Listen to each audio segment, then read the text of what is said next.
What is this? Meanwhile, Ethan's New York Times debut. What?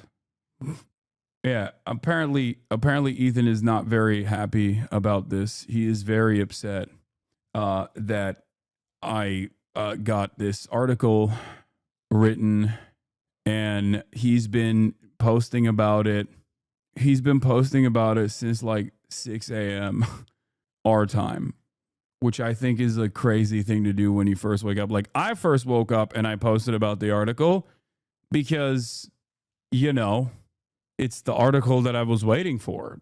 I was waiting for it to come out. It's been a long time. The article took place a long ass time ago.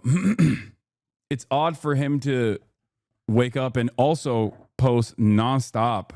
Literally nobody says that except those paid by his publicist. As a recent 2 minutes ago, on a multi-story Insta rant, his fluency between culture and ideology has led many to brand Piker or Joe Rogan to the left, and Mr. Rogan had a mop top and painted his nails. Literally nobody says that except those paid by his publicist. I don't have a publicist. My haters can't tell me you're not hot, bro. Jewelry and nail paint. This dude is different. Wow, 10 words you say, and they happen to pick the swastika one. So brave of him to disavow Nepo babies. Oh my God. How can people that are fans of this guy not think, dude, you're 40 years old, you have 3 kids, like, it's Sunday. Just, you know, can't you save this for the show or something? Like, why are you doing this? How can people not recognize how obsessed this is? You mean the dudes that are known for hazing their friends to death and sexually assaulting drunk college girls? Doesn't everyone hate frat bros? He's dunking on every aspect of the article. Very strange stuff, man. Like, I hope he gets better. Thanks for reading my review. He posted again and said, thanks for reading my review. Dude, oh my God. You don't think the New York Times is trying to make this seem like it's optics and not about issues? It's what they've been doing since election. Dems don't need to fix their policies. They just need to leftist Joe Rogan. And that's what I think this New York Times article was playing up.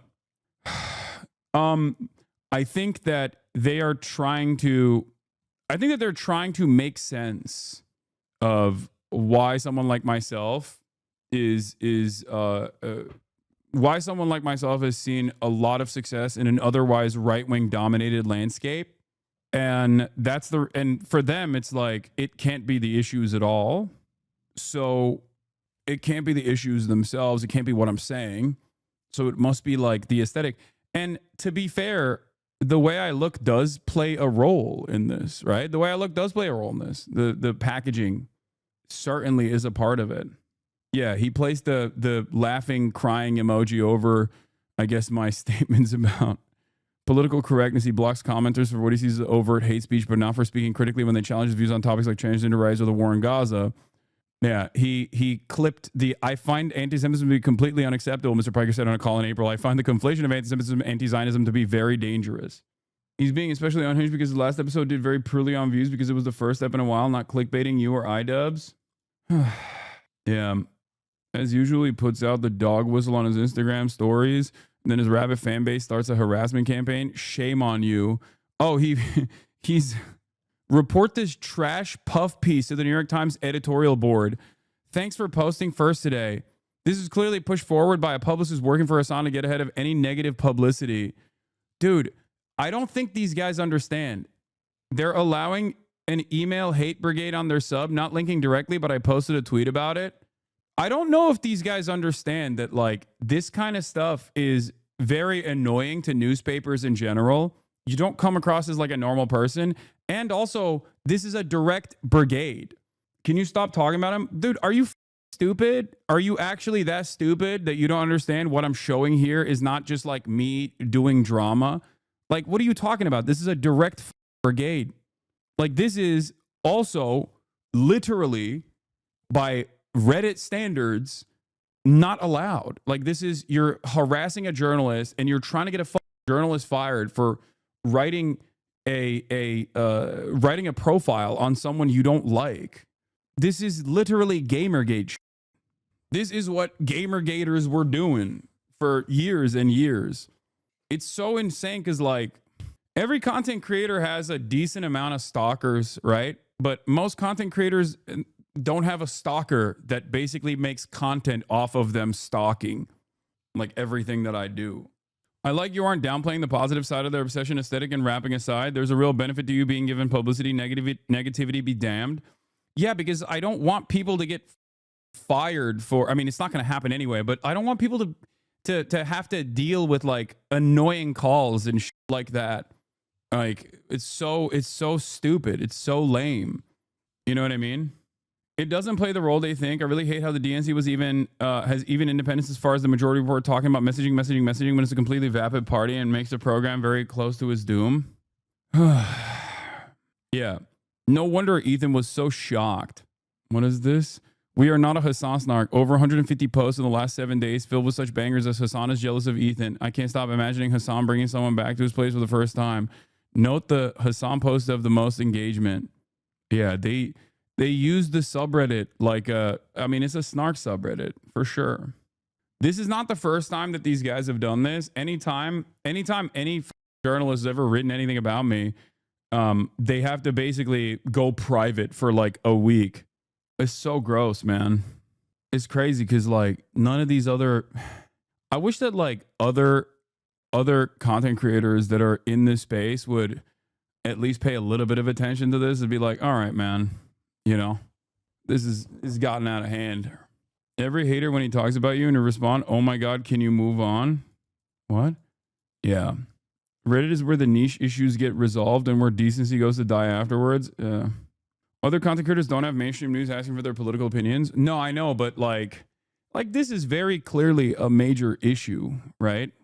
On its own, regardless, like this is an extended year-long crash out that has turned into like constant brigading, doxing campaigns, frivolous litigation to get people's private information, to bully them, to harass them, going after Redditors, going after journalists. Like it's so weird. It's so strange that it's just like something that we all have to put up with. Other content creators themselves see this kind of thing and go, ugh, I don't want to say anything because I don't want to incur the wrath of Ethan's foot soldiers. And I feel like that's such a strange, there's just a strange place to exist in where everyone is like, yeah, this stuff is weird and gross, but you know, a lot of people are just like genuinely worried that he will come after them. This is something that happened with Aiden Ross as well initially, you know? Why are you shocked? They did the same with D for 5 years. I know. They are still first world problems though. No, I mean, yeah, that's true, but we are in the first world, you know? I'm trying to put the truth out in the space where people may see it in my free time, but the Diddy G and E community is legion. It's tough to break through. Yeah. Just remember, it's mostly online. Even though the more we spend time online, the more the shit we do online becomes the reality. New York Times article title change. What did they change it to? Nobody liked the article title initially, so I'm not surprised. A progressive, oh my God, they literally changed it to what I just said. A progressive mind and a body made for the manosphere. That's cool. Anyway, I think it was a good article. Obviously, Jack's the man, by the way. He was dope. He was great. And I hope that he doesn't get a lot of harassment, you know. Paid publicist confirmed. Yeah. Do you think that debating Ethan will shut him and the Legion up? No, of course not.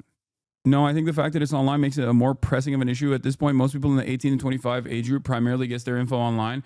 I know, but I'm also online, you know? I'm also duking it out here.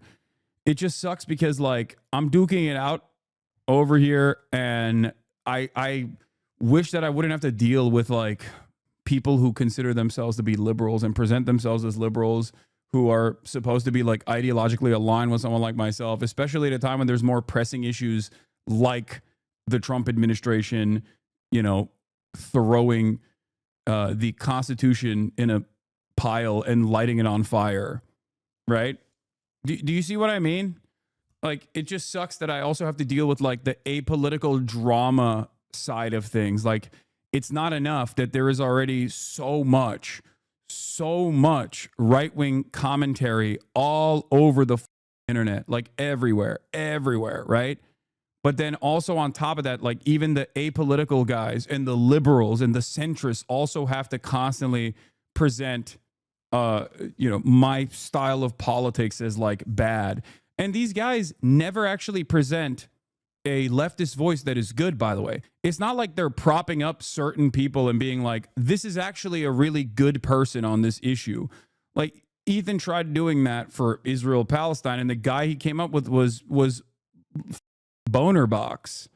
Like, that person is not like, there was a point, I think, when he was definitely more critical of Israel, but he's not. Like, he went to Israel. Like, he did a propaganda trip with members of the Israeli with members of the Israeli foreign ministry.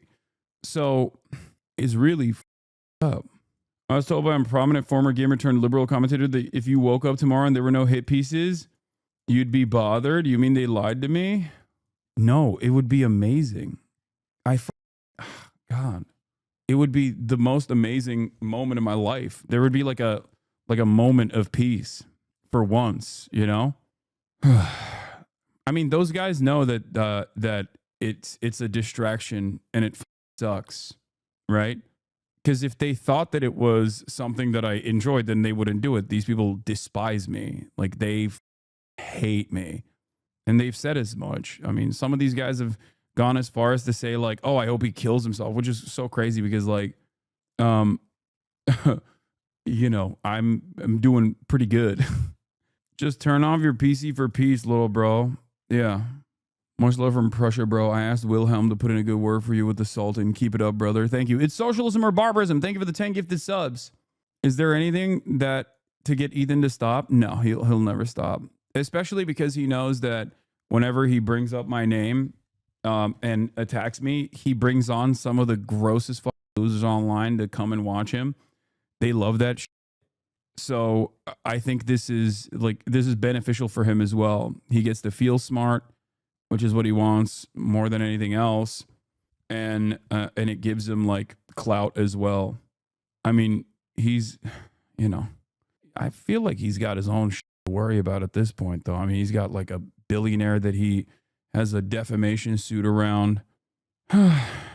So I don't normally condone this kind of stuff. What? No.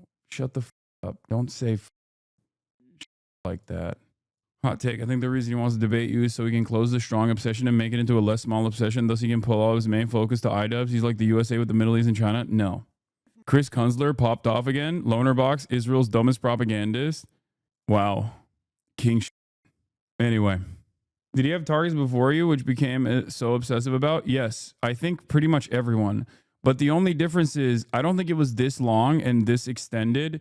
And also, their politics were so bad and the stuff that they had done were so bad that most people didn't realize that it was like obsessive in a similar vein, myself included. Like, I don't also know Ethan's background that well. I'm not super familiar with what he had done with like his former podcast co-hosts like Trisha or any number of different people that he's like targeted in the past, whether it be what do you call it? Keemstar or all these other dudes, right? Like, I don't know.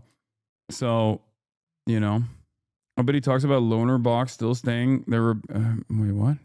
Oh, this is the other thing I was going to show you. Before the New York Times article came out, he posted one of my full takes where I say, like, if you're a Zionist, like, I think people who promote Israel should not be in local office. Like, they should be treated in the same exact way that people who promote Nazi Germany or apartheid South Africa are. And and he posted it on his Instagram. He posted it on his Instagram story, my full take. Here I think like this will never happen, but in a totally just world, any kind of, regardless of your background, any kind of Zionist tendency should be treated in the same way as being a rabid neo-Nazi. And you shouldn't even let someone be the local dog catcher as Felix was posting if they've ever exhibited any sort of like positive feelings about the state of Israel. I'm so serious about this. I think like this will never happen, but in a yeah. So he posted this and said, this is a significant escalation of violent, dehumanizing language, even for him. And I found this very strange. Does he assume that people are not going to actually watch or listen to the video that he posted? Like, what's the dehumanizing and violent language here? Can you tackle the argument? Or is it all you got is just a cry and be like, wow, he's being mean to Israel again and defenders of Israel again. How violent and how dehumanizing. I said, Lamau, yes, I think a politician supporting Israel, which is an apartheid state doing a genocide, should be treated in the same way as a politician supporting Nazi Germany or apartheid South Africa. Why is this violent language exactly? You can say this about Russia or Iran and you get promoted, but God forbid you say this about Israel. Like, how do people how do people figure this out? Just be ready for this to be a big deal, even though he banned this person? No, it's not going to be a big deal. They found a chatter in the photos they took that was insta banned. Like, I don't give a shit. It's only a big deal if you make it a big deal by bringing it over here. Who cares if they try to like brigade it and lose their minds over it? Yes, unlike Ethan, I actually don't only have paid members who I then ban anyway. Okay? Ethan only allows paid dissent, people that pay him to speak in his chat, and he bans them regardless when they actually step out of line in any way, shape, or form. He's created the most insane hug box of all time. I, on the other hand, like having political discourse in this chat, in this community. I'm a political commentator. I have Trump supporters on here. I have neo-Nazis that come into the chat all the time. I have Ethan Klein fans who come in here with no understanding of anything, really. Yeah, I ban him. Ethan is so allergic to any sort of pushback that he will literally button his employees that he has hired when they say something that he finds to be unacceptable. And that, by the way, isn't that they've said something reactionary or whatever. He finds it to be unacceptable because they're dissenting. Okay. And then those guys mysteriously leave the studio in the aftermath of that, you know? But yeah, it's interesting that, you know, he posted this take as it